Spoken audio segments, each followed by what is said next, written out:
When you're actually authentic, you get a tear in the eye, a tear of gratitude, a feeling of gratitude, love. You're inspired, you're enthused, you're certain about where you're going, and you're present. Those are what I call the transcendental confirmations of authenticity.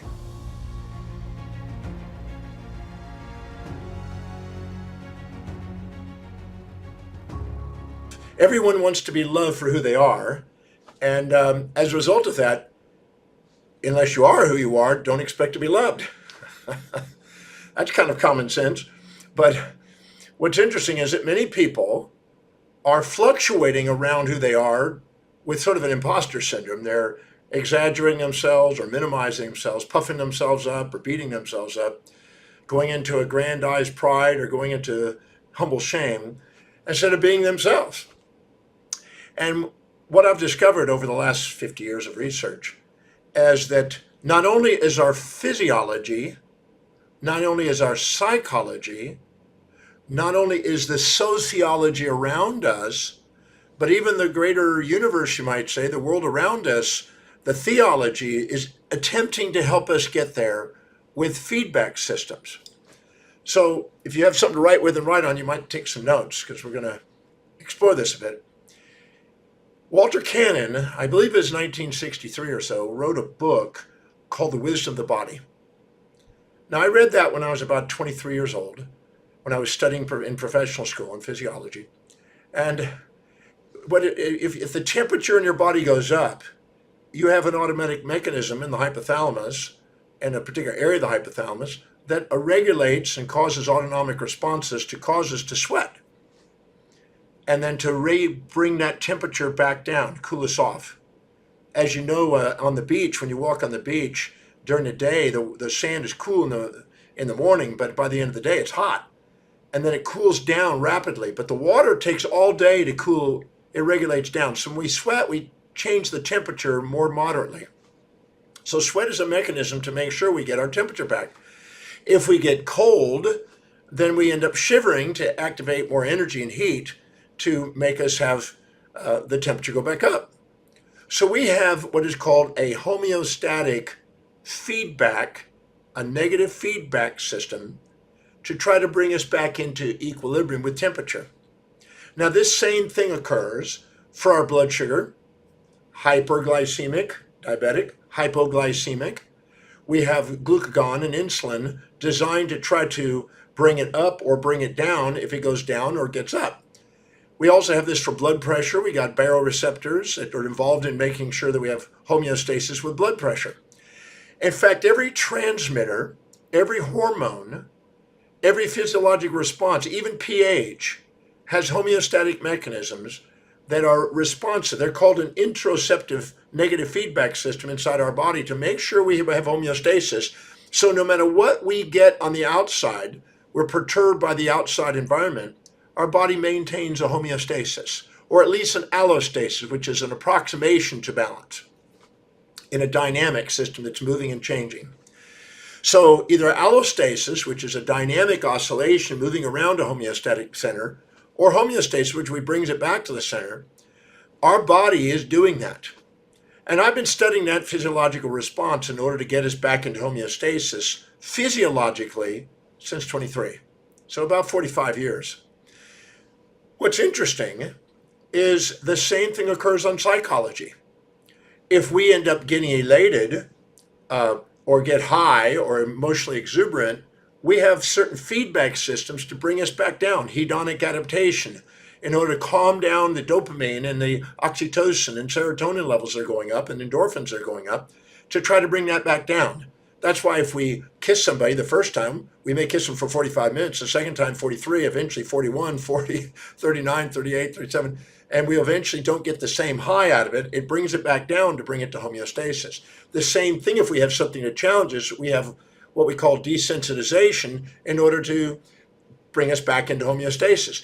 So pain and pleasure is also regulated, and our psychology is regulated. And we have a normal swings throughout the day based on our perturbations of experiences.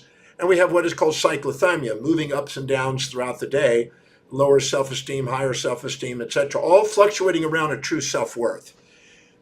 But so our psychology also is homeostatic. And when I discovered some of the transmitter homeostatic mechanisms, hormone transmitter mechanisms, and signal molecules in the body, and the interoceptive system designed to help us bring our emotions back into balance, I was fascinated by this. And I realized that not only do we have physiological, but we also have psychological homeostatic mechanisms. And then when I realized that, I realized, hey, our body is doing what it can to keep us authentic. See, if we're going to pride and we exaggerate ourselves, that's not us. And we go into elation and manic, that's not us. We're not seeing reality. We're actually being conscious of the upsides and unconscious of the downside when we're up. And when we go down and we get shame, we're conscious of the downsides, unconscious of the upsides. So our homeostatic mechanism is trying to make us fully conscious. And we call that intuition. Your intuition is a negative feedback system inside your physiology built out of neurotransmitter signal molecules, hormones, and other physiological responses designed to help you maintain authenticity.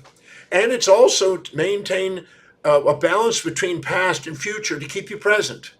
So your brain, your physiology, your psychology is all trying to keep you authentic.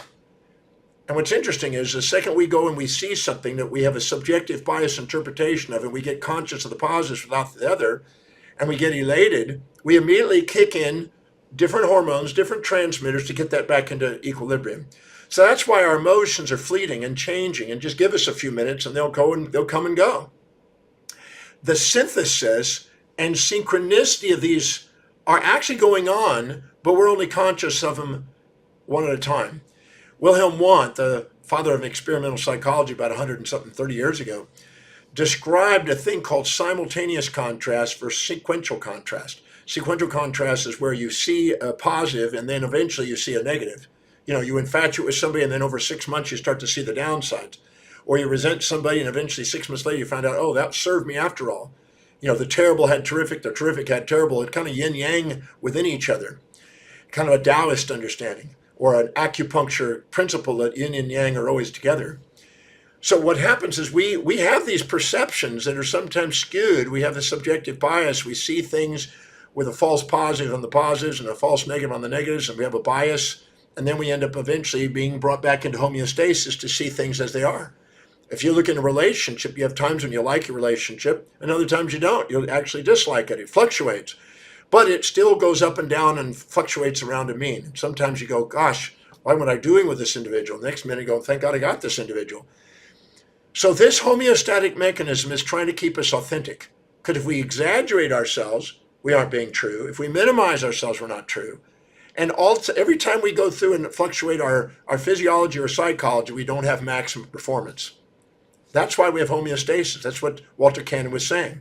Claude Bernard, another Harvard professor, said the same thing, and maintaining an internal milieu, as he called it. But there's something else. I've been teaching the Breakthrough Experience, which is my signature program now for almost 35 years.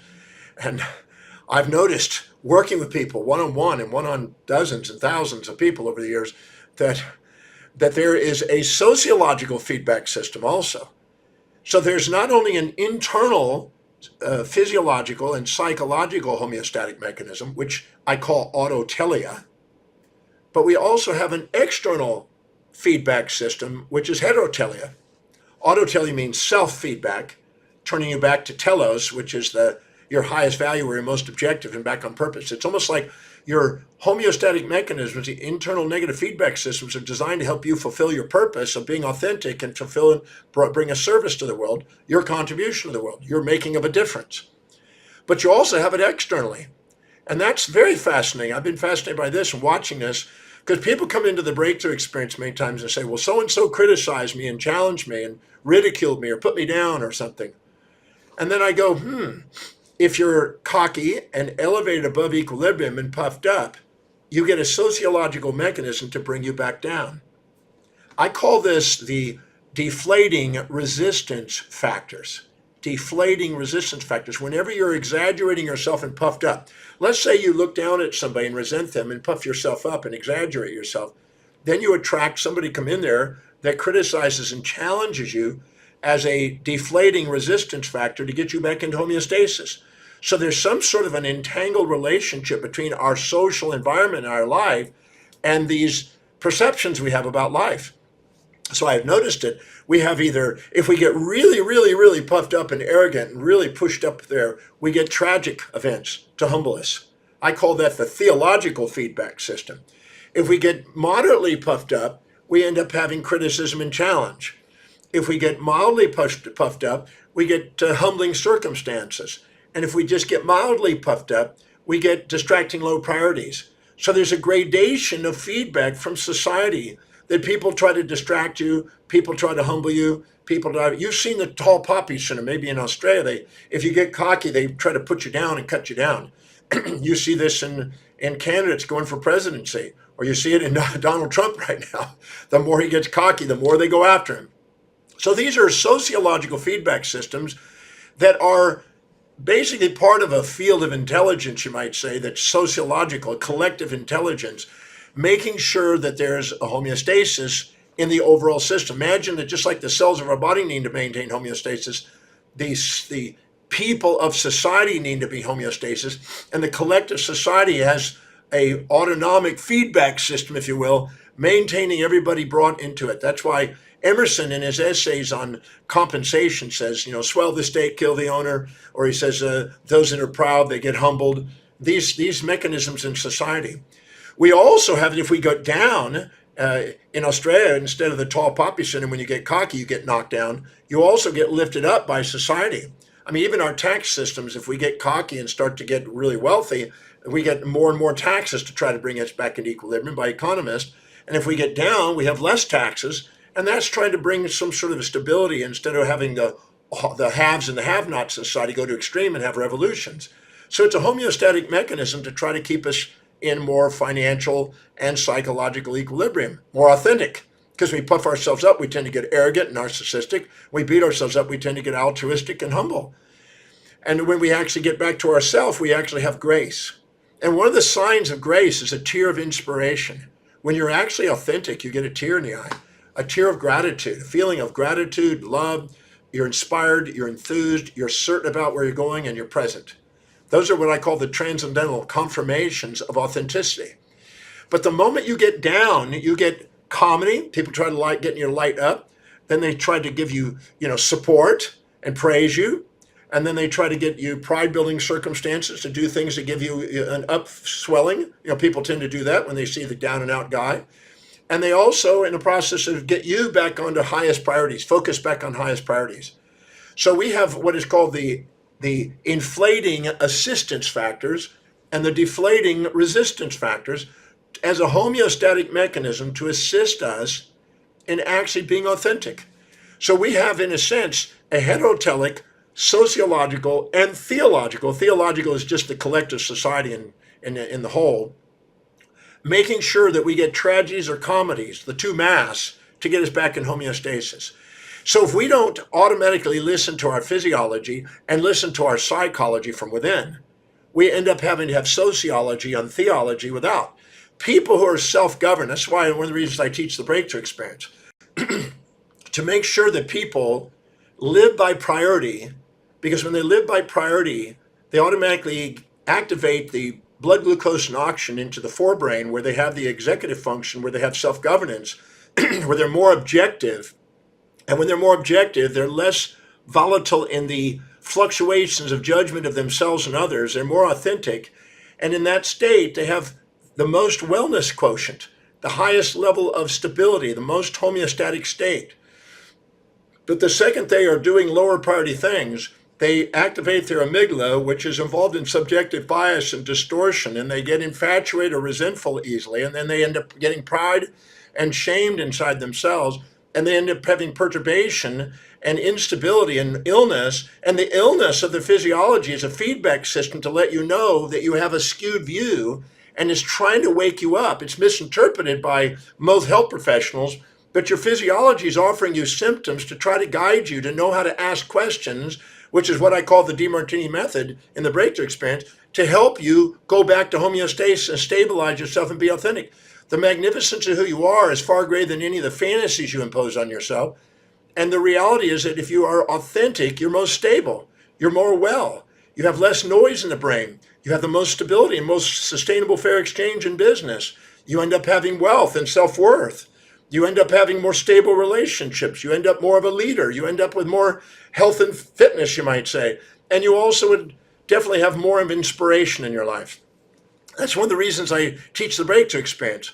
Because in the breakthrough experience, I can show people with a series of questions how to prioritize their life, how to determine what is really valuable, how to stay on objective and in the executive center where they have self-governance and authentic, because they're the highest value. In Scientific American 2022, September, October edition, I believe, there's a fantastic article on how when you're living in the executive center, the prefrontal cortex, how that is actually demonstrating the true authentic self, the identity. And it's really a great piece on it. But so the second you live by priority, and the second you wake up that objective state, the second you end up with homeostasis and have autotelia, your physiology and your psychology are confirmed that you're authentic with a tear of gratitude, a tear of love, a tear of inspiration, a tear of enthusiasm, a tear of presence and certainty, the transcendentals. And the second you go and judge somebody on the outside and put somebody up and minimize yourself, or put somebody down and exaggerate yourself, and become consciously and unconsciously split and have emotions, the emotions are feedback systems to let you know that you're not seeing things as they are, you're seeing things with some bias. Your job is to not have bias, your job is to end up being inspired by your life. That's why in the breakthrough experience, I teach people how to determine what their values are, how to prioritize their life, how to delegate lower priority things, and how to use the Demartini method on taking anything that in the past is stored in the subconscious mind that's elated or depressed or infatuated or resentful or proud or shame or any polarization, how to bring them back and neutralize them and bring them into an ordered state. We have health disorders and psychological disorders the second we don't, but we have the hidden order and the true magnificence of our authentic self when we do. That's why I teach people in the breakthrough experience how to prioritize their life, how to delegate lower priority things, and how to neutralize all of the baggage that they may be carrying around in the past from past judgments of inauthenticity. So autotelia is the path of the master, and heterotelia is the path of the masses. The masses let the religions on the outside and the politics on the outside determine with their moral hypocrisies how to be, which is basically futile in some respects because nobody can be one-sided. If you want to have homeostasis, you have to embrace both sides of your life. If you're trying to get rid of half of yourself, don't expect homeostasis. I've always said that bipolar condition is a byproduct of monopolar addiction, the addiction to one side. And so moral hypocrisies of trying to be only nice and never mean and only kind and never cruel and always positive, never negative, and always trying to get rid of half of yourself is going to make you unstable instead of stabilize you. That's why in the breakthrough experience, I offer a new paradigm in psychology, because many people are sitting there living in a fantasy that they're going to get rid of half of themselves and love themselves, or they're going to try to negate the one side and only affirm the other side. This is a delusion that's sold in the masses. It's part of the opium of the masses, but it has no basis in reality. So that's why I tell people, come to the breakthrough experience and let's break some myths that you may be holding on to, which are futile, that stop you from being your authentic self. So, as I said earlier, you want to discover the secrets of being your true self. Well, the secret is that you have every possible homeostatic mechanism in your physiology, your psychology, your sociology, and your theology to help you be there. The thing that stops it is the false expectations, the unrealistic expectations, the delusions and fantasies about how you're supposed to be that are mythologically downloaded on you from external sources, from mothers and fathers and preachers and teachers and conventions and traditions and mores, these moral hypocrisies that nobody can live by, that allow people to be disempowered because they're trying to be something they can't be. As the Buddha says, the desire for that which is unobtainable and the desire to avoid that which is unavoidable is a source of human suffering. So I'm not interested in trying to promote something that's not going to exist. I'm interested in you being able to master your life and you being able to ask quality questions that allow you to see both sides and stabilize yourself and bring yourself into homeostasis before you let the world on the outside run you. You can be a victim of history or master of destiny. It's totally up to you. In the breakthrough experience, I teach you how to be a master of destiny. I show you how to actually get prioritized, delegate, get into focus, take away the distractions, and get building incremental momentum towards doing something extraordinary on planet Earth. The real you is extraordinary. The false you isn't. So every time you play out the false you, you disempower yourself. Every time you play the authentic you, you empower your life. Any area of your life you don't empower, somebody's going to overpower. That's why I want people to come to the breakthrough experience. I want to show you how to empower all 7 areas of your life. Your mental genius and awakening of your creative, innovative, and genius self. I want to show you how to actually build a business that grow your business, if that's it. And by the way, if you think you're not in business, you still are. You may be married to somebody, and that may be your partner, and that's your customer, and you're in business. You better satisfy your customer. And also, you may have a desire to build wealth in your life. Most people do. And I'm going to show you how to stabilize your self-worth and to be able to value yourself and have sustainable fair exchange. We're able to do that. I show you how to stabilize relationships so you have dialogue, not alternating monologues, so you can have respect and communication.